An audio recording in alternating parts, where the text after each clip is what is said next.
주님의 이름이 온 땅에서 어찌 그리 위엄이 넘치는지요. 아멘. 네, 지금 이 시간 우리 에베소서 1장, 2장, 우리 시편 8편을 우리 함께 읽었습니다. 오늘 그 중에 우리가 묵상을 나눌 본문은 에베소서 1장 우리 1절에서 6절 에베소서 앞부분입니다. 이 본문은 바울이 에베소 교회 성도들에게 보낸 서신의 인사말에 속하는 부분이죠. 하나님께서 그리스도 안에서 주신 영적 복의 근원을 바울은 찬양합니다. 그리고 택하심과 은혜의 영광을 노래하는 부분입니다. 하나님께서 우리를 언제 택하셨는가? 지금 이게 아니라 창세전에 우리를 택하셔서 그리스도 안에서 거룩하고 흠없는 자녀로 삼으시고 예수 그리스도를 통하여 자녀된 은혜를 주셨음을 바울이 선포하고 있습니다. 자, 오늘 본문을 통하여서 오늘 또 주님께서 우리에게 베푸시는 그 은혜가 무엇인지 우리 절별로 살펴보면서 한번 보도록 하겠습니다. 우리 먼저 1절과 2절에는 은혜와 평화의 인사를 먼저 건네고 있습니다. 1절, 2절 제가 읽습니다. 하나님의 뜻으로 그리스도 예수의 사도가 된 나 바울이 에베소에 사는 그리스도 예수를 믿는 성도들에게 이 편지를 씁니다. 우리 아버지 하나님과 주 예수 그리스도께서 내려주시는 은혜와 평화가 여러분에게 있기를 빕니다. 바울은 그리스도 예수 안에서 신실한 자들에게 은혜를 또한 평화를 빌고 있습니다. 근데 이 은혜와 평화가 어디 안에서 주어지는 것인가? 그리스도 안에서 주어지는 것입니다. 그리스도 안. 우리가 주님께서 우리에게 행하신 그 복음을 듣고 믿을 때 우리가 그리스도 안에 거하는 자가 되죠. 그리스도 안에 거하는 자들 가운데 하나님께서 우리에게 은혜를 베푸시고 또한 이 평화는 1차적으로는 하나님과의 관계에서 오는 평화겠죠. 또 그 평안으로 인해서 우리가 주변 사람들, 우리 수평적인 관계에서도 우리가 하나님 그 관계 가운데서 평화의 관계를 누릴 수가 있는 것입니다. 그래서 이것이 그리스도 안에서 믿는 자들에게 주어지는 복음의 결과물인데 바울은 먼저 이것을 가지고 인사를 하고 있습니다. 그리고 이어서 바로 하나님을 찬양합니다. 이 찬양할 때 먼저 어떻게 찬양하는가? 우리 3절 말씀 보십시오. 우리 주 예수 그리스도의 아버지이신 하나님을 찬양합시다. 그리스도 하나님께서는 그리스도 안에서 하늘에 속한 온갖 신령한 복을 우리에게 주셨습니다. 하나님께서 그리스도 안에서 하늘의 모든 신령한 복을 주셨다고 선포하고 있습니다. 참된 복은 땅의 것이 아닙니다. 하나님께로부터 우리에게 주어지는 것입니다. 그리고 하나님께서 그리스도 안에서 온갖 신령한 복을 우리에게 주실 것이다가 아니라 주셨습니다. 우리 과거형으로 나왔습니다. 우리가 그리스도 안에 거하는 순간 하나님께서 우리에게 베푸신 그 모든 은혜가 모든 복이 이미 주어졌다는 것입니다. 여러분 그렇기에 우리가 이 세상 살아가면서 필요한 부분들을 주님께 간구도 해야 되겠지만 하지만 하나님께서 우리에게 이미 그와 비교할 수 없는 가장 큰 복을 이미 믿는 자들에게 주셨다는 것입니다. 그럼 도대체 그 복이 무엇인가? 우리 4절과 5절 있습니다. 하나님은 세상 창조 전에 그리스도 안에서 우리를 택하시고 사랑해 주셔서 하나님 앞에서 거룩하고 흠이 없는 사람이 되게 하셨습니다. 하나님은 하나님의 기뻐하시는 뜻을 따라 예수 그리스도를 통하여 우리를 하나님의 자녀로 삼으시고 예정하신 것입니다. 여기 보니까 택하심 또 우리로 하여금 자녀되게 하심이 나오죠. 하나님은 세상이 시작되기 전에 우리를 그리스도 안에서 택하셨다는 겁니다. 우리를 어떤 자로 택하셨는가? 거룩하고 흠이 없고 예수님으로 말미암아 하나님의 자녀로 삼으셨다는 겁니다. 저와 여러분이 지금 구원받은 하나님의 자녀라고 그 믿음이 있으시다면 여러분 이것은 우리의 어떠함이 아니라 하나님이 창세 전에 우리를 택하시고 우리를 거룩하고 흠이 없게 하시고 예수 그리스도를 통하여 자녀로 삼으셨던 하나님의 그 계획이 지금 우리의 삶 가운데 현실이 된 것입니다. 이것이 갑자기 급작스럽게 우연의 일치로 일어난 것이 아닙니다. 창세전에 하나님의 택하심과 우리를 자녀되게 하시는 그것이 우리의 삶을 통하여 이루어진 것이죠.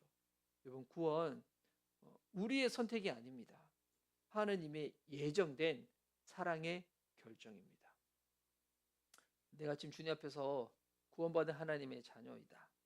여러분, 하나님의 예정된 사랑의 결정으로 빚어져서 일어난 그 결과가 저와 여러분이 하나님을 믿는 하나님의 자녀가 된 것입니다. 그래서 바울은 이 은혜를 찬양합니다. 이 은혜를 6절 말씀 보십시오. 그래서 6절 그래서 이 그래서라는 접수사는 이 앞부분의 내용을 우리 이어서 받는 거잖아요. 그래서 하나님이 하나님의 사랑하시는 아들 안에서 우리에게 거저 주신 하나님의 영광스러운 은혜를 찬미하게 하셨습니다. 우리를 하나님의 자녀로 삼으신 목적이 무엇인가? 하나님의 은혜의 영광을 찬양하게 하는 것입니다. 여러분, 이 은혜의 영광이 있습니다. 하나님께서 우리에게 거저 베푸시는 것, 자격 없는 자에게 거저 베푸시는 것을 우리가 은혜라고 부르잖아요. 여러분, 이 은혜에 영광이 있습니다. 영광이라는 것은 뭔가 드러나는 거잖아요. 무엇이 드러나는 것입니까? 그 은혜를 알면 알수록, 누리면 누릴수록 그 안에 하나님이 얼마나 놀랍고 위대한 분이신지 그것이 더욱더 드러나는 것입니다. 그래서 우리가 누구에게 영광을 돌린다라고 하잖아요. 여러분, 그 말인즉 나의 어떠함을 자랑하고 나의 공로와 나의 그 부분을 막 높이는 것이 아니라 내가 그렇게 한 것은 하나님이 나와 함께 하시고 나를 높여주시고 나를 사용하셔서 그런 것이다. 그래서 이 모든 것은 하나님이 행하신 것이다. 그래서 하나님께 영광을 돌리는 거죠. 그런 것처럼 하나님이 우리를 자녀 삼으신 목적, 하나님이 하나님에게 하시는 것입니다. 하나님은 은혜로 우리를 구원하시고 우리를 찬양의 도구로 세우십니다. 여러분, 그래서 찬양이라는 게 단순히 마이크 잡고 노래 많이 잘 부르는 거, 이게 찬양이 아닙니다. 우리는 지금 그것만 찬양으로 국한시켜 생각하는데, 물론 노래를 잘 부르는 재주가 있으면 이렇게 노래를 통하여 하나님의 복음을 막 높인다. 야, 여러분, 진짜 너무 아름다운 일이죠. 그런데 찬양 무엇인가? 뭐 노래를 잘하고 못하고 음치든 박치든 뭐 상관없이 하나님이 내게 베푸신 것들에 인해서 내가 자녀라는 것에 대해서 감사하고 하나님께 높이며 나아가는 것, 여러분, 그것이 찬양의 본질입니다. 내가 하나님을 높이고자 하는, 내가 하나님을 높이고자 할 때 여러분, 그 우선돼야 될 게 뭘까요? 왜 하나님 높이는 겁니까? 높여야 되니까? 그게 아니죠. 하나님께서 우리에게 행하신 그 일을 통하여서 하나님이 어떤 분이신지 우리가 알게 되면 찬양하지 말라고 해도 하나님을 높이게 되어 있습니다. 그래서 그 중에서 노래를 잘하시는 분들은 주께서 주시는 그 은사를 가지고 노래로서도 하나님을 찬양하는 것이고, 난 노래를 못한다 할지라도 우리의 삶을 통하여, 헌신을 통하여 하나님을 찬양하는 것입니다. 오늘 이 본문 우리 정리해 봅시다. 우리는 하늘에 속한 신령한 복을 이미 받은 자입니다. 이 복은 일시적인 세상의 축복이 아니죠. 그리스도 안에서 주어진 영원한 구원의 복입니다. 할렐루야. 그리스도 안에서 주어진 영원한 구원의 복, 이것이 우리들 가운데 주어지기로 언제부터 계획된 것입니까? 창세전에 하나님의 선택이었습니다.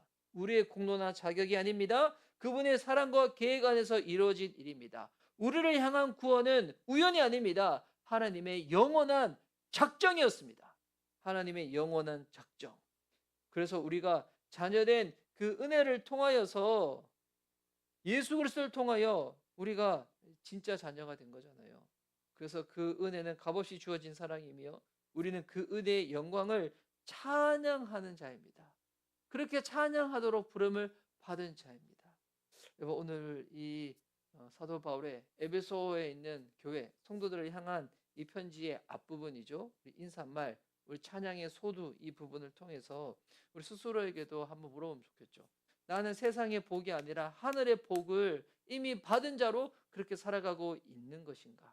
그리고 하나님의 택하심과 자녀되게 한 이 은혜의 감사하고 있는 것인가? 이게 나의 공로가 아니라 하나님의 영원한 작정인데, 하나님의 선택인데, 주님의 계획이 지금 이루어지고 있는 것인데, 이에 대해서 나는 얼마나 인지하고 있고 감사하고 있는 것인가?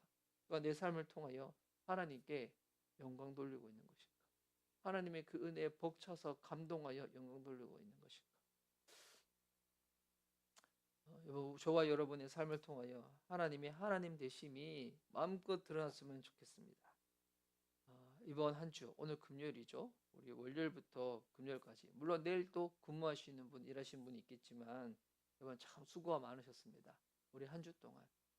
오늘 우리 주말이 시작되는 금요일, 여러분 오늘도 주님이 여러분에게 힘 주십니다. 그리고 여러분의 삶을 통하여 하나님이 드러나기를, 높임받기를 원하실 것입니다.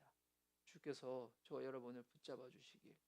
쉽지 않고 외롭고 막막하고 당장 눈에 보이는 것 없고 잡히는 것 없고 노력한 만큼 결과물과 성취가 이루어지지 않을 때 낙담하고 낙심하고 절망하는 것 가운데서 넘어져 있는 우리들, 내게 그런 마음이 있는데 지금 건강이 받쳐주지 않거나 아니면 관계 가운데 어려움이 있어서 이러지도 저러지도 못하고 주저되고 있는 분들이 계시다면 주의 이름으로 위로합니다. 주의 이름으로 권면해 드립니다. 하나님이 여러분을 사랑하십니다.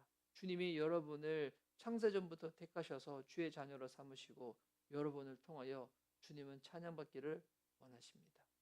그 믿음의 부르심 가운데 오늘 주께 주시는 그 은혜가 여러분에게 스며들어서 이것이 단순히 지식이 아니라 이해가 되어지고 삶이 되어지는 저와 여러분, 우리 미션 리바이벌교회 모든 성도님들이 그렇게 될 수 있기를 주님의 이름으로 축복합니다. 아멘. 이 시간 우리 기도 막 틀고 우리 기도한 시간 갖도록 하겠습니다.